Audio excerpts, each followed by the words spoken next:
को वे लोग ज़रूर देखिए जिन्होंने मुझे बहुत ज़्यादा तकलीफ़ पहुंचाई है, क्योंकि उनको भी सबक लेना चाहिए कि गलत आप कैसे किस हद तक गलत कर जाते हो।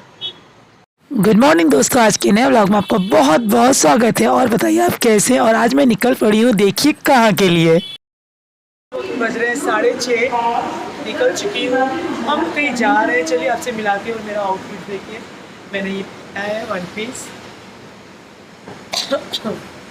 गला बहुत खराब है कल, क्योंकि बहुत कुछ बोलना पड़ा। कर पूरा दिन लोगों का बोलती ही रही, इतने सारे फोन कॉल्स अटेंड करने पड़े।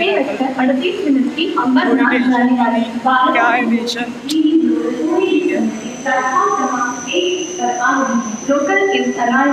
बस सुबह की 7 बजे की थी, इसलिए सुबह 6:30 बजे मैं पहले यहाँ पर मधुरी के घर से निकली। और अब मैं सीधा दी और खुशबू से मिलकर देखिए हम तीनों जन बस में जा रहे हैं। और बहुत ही कंफर्टेबल सफ़र रहा, क्योंकि बस में कोई कहीं पे उतरना नहीं था, कहीं पे चढ़ना नहीं था, और बस भी बहुत कंफर्टेबल थी। मैंने जैसा कि बताया कि किसी टेंशन की वजह से बहुत सारे फ़ोन कॉल्स अटेंड करने पड़े, लेकिन देखिए लाइफ है तो टेंशन है, और किसकी लाइफ है जिसमें टेंशन नहीं हो। लेकिन इन टेंशन के बीच में भी अपनी ज़िंदगी को जीना ही जीने का नाम है। तो बस उसी को जीने के लिए मन में टेंशन है, फिर भी मैं निकल पड़ी हूँ मुंबई टू पुणे। यानी आज हम लोग जा रहे हैं पुणे के सफ़र के लिए। पुणे में मेरी दीदी की फ्रेंड का बर्थडे था, तो हमने उसी के सेलिब्रेशन के लिए जा रहे हैं। दीदी की क्लोज फ्रेंड है, तो हमने सोचा चलो बर्थडे सेलिब्रेट किया जाए और उसको सरप्राइज़ किया जाए, क्योंकि बहुत दिनों से वो बुला रही थी पर दीदी जा नहीं पा रही थी। तो दीदी ने सोचा बर्थडे से अच्छा सरप्राइज़ करने का मौका और कौन सा मिलेगा, तो इसीलिए हम लोग निकल पड़े थे। और मैंने सोचा कि चलो दीदी के साथ मैं भी हो लूँ, और खुशबू भी साथ में हो ली थी। तो अब हम लोग आ चुके हैं पुणे, और पुणे में हमने सबसे पहले दर्शन किए दगड़ू शेठ के गणपति का। यह मन बहुत खुश हो जाता है जब भी किसी देवस्थान जाओ। और उसके बाद हम यहाँ पर आ गए थे स्वामी नारायण जी के मंदिर में।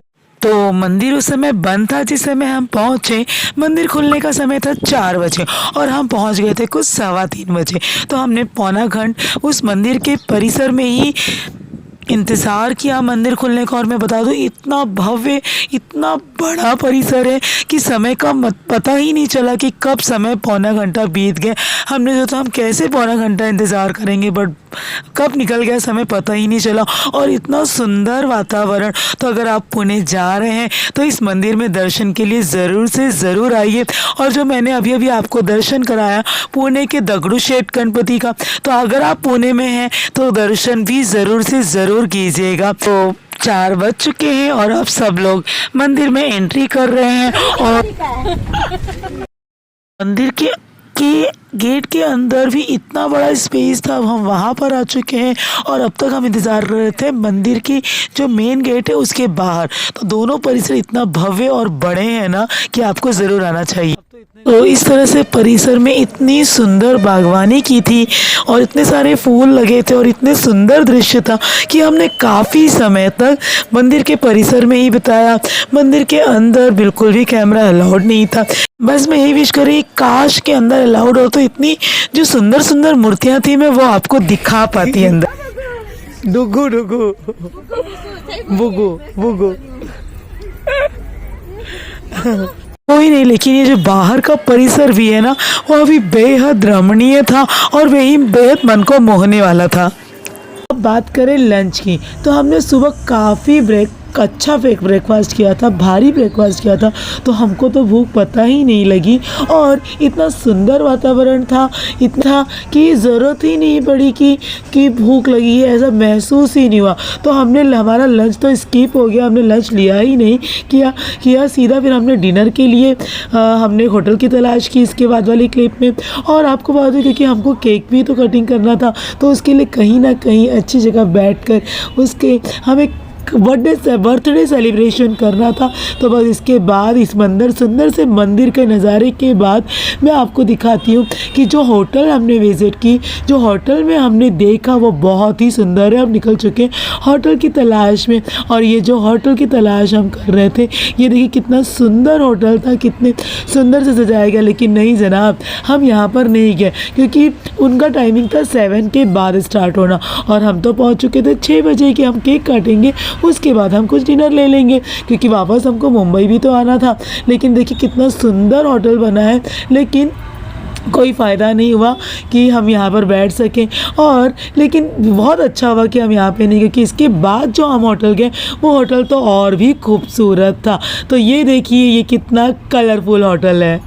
आप देख सकते हैं कि इसका एंट्रेंस ही इतना अट्रैक्टिव हमको लगा, और जितना अट्रैक्टिव इसका एंट्रेंस दिख रहा था, जितना कलरफुल दिख रहा था, उतनी ही खूबसूरत ये अंदर से भी था।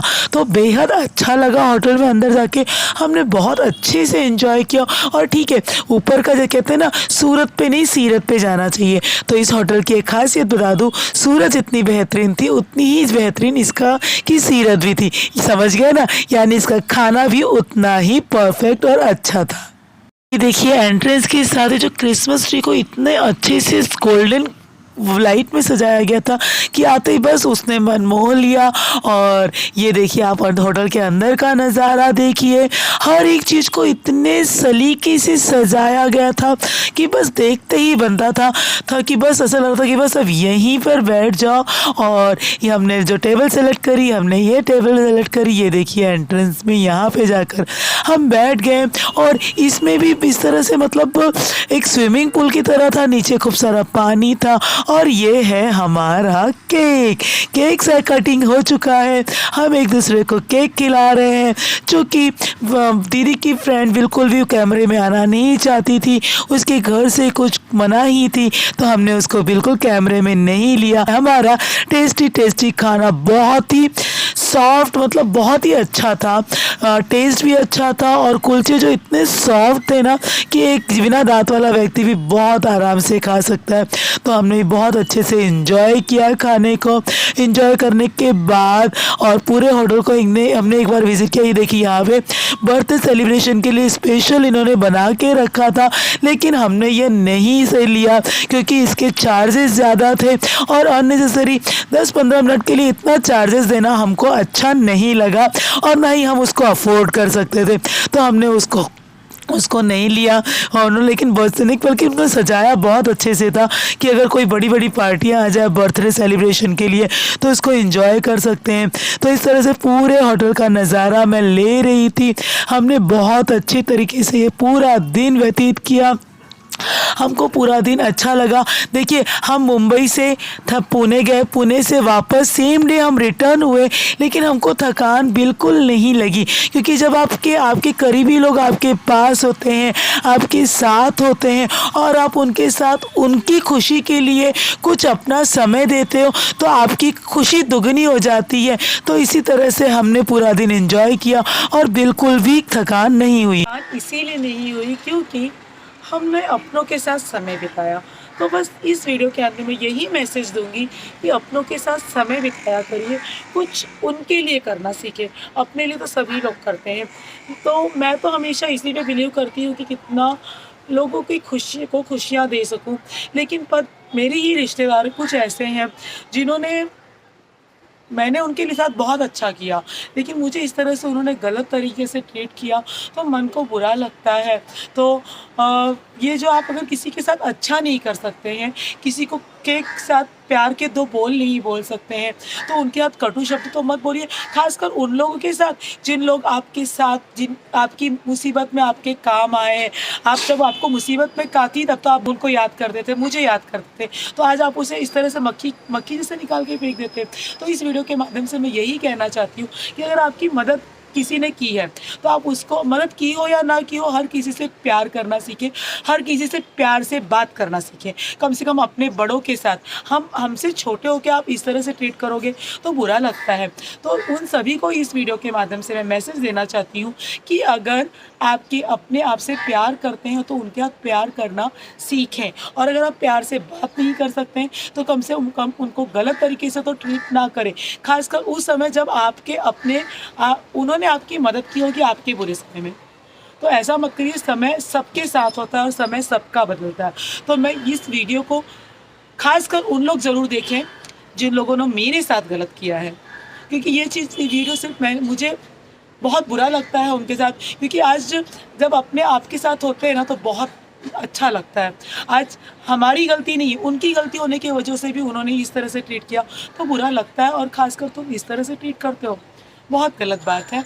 तो आप लोगों की इस वीडियो के माध्यम से मैं यही करना चाहती कि हर एक से प्यार करना सीखें। अगर आप प्यार से बात नहीं कर सकते तो कम से कम गलत तरीके से तो बात ना करें, ना सीखें, क्योंकि खुशियाँ बाँटने से ही खुशियाँ डबल होती हैं। और कम से कम अगर आपको किसी ने तकलीफ़ में आपको की मदद की है आपके कहने पे, तो जब उसको ज़रूरत है तो उसकी ज़रूरत को भी समझिए। उसकी ज़रूरत समझ के आप उसकी मदद नहीं कर सकते, आप कैपेबल नहीं हैं, तो ठीक है, लेकिन आप उसको उल्टा बोलेंगे, ये तो यही बात हो गई ना, उल्टा चोर कोतवाल को डाँटे। कोई बात नहीं, ज़माना ऐसा ही है, पर फिर भी लोगों को समझ में नहीं आती है, लोग प्यार से रहना ही नहीं चाहते हैं। हमेशा सबके साथ अच्छा करने की कोशिश की है, लेकिन जिनके साथ अच्छा किया है, उन्होंने जब मेरे साथ कटु शब्द बोले हैं, तो मेरा मन बहुत छलनी हो गया है और बहुत भीतर तक दर्द होता है। इसीलिए मुझे रामधारी इस वीडियो के एंडिंग में उसी कविता से करना चाहती हूँ, उस कविता की कुछ पंक्तियों से करना चाहती हूँ, जिसमें रामधारी सिंह दिनकर जी ने बहुत अच्छा कहा है कि मन कटुवाणी से आहत हो, भीतर तक छलनी हो जाए, फिर बात कहे प्रिय वचनों का रह जाता कोई अर्थ नहीं। फिर बात कहे प्रिय वचनों का रह जाता कोई अर्थ नहीं। इस कटु वचनों से बहुत मन आया था, तो सोचा कि आपके साथ शेयर करूं। प्लीज़ वीडियो को लाइक ज़रूर कीजिए और मेरे साथ जुड़े रहिए, मुझे खुशियां दीजिए।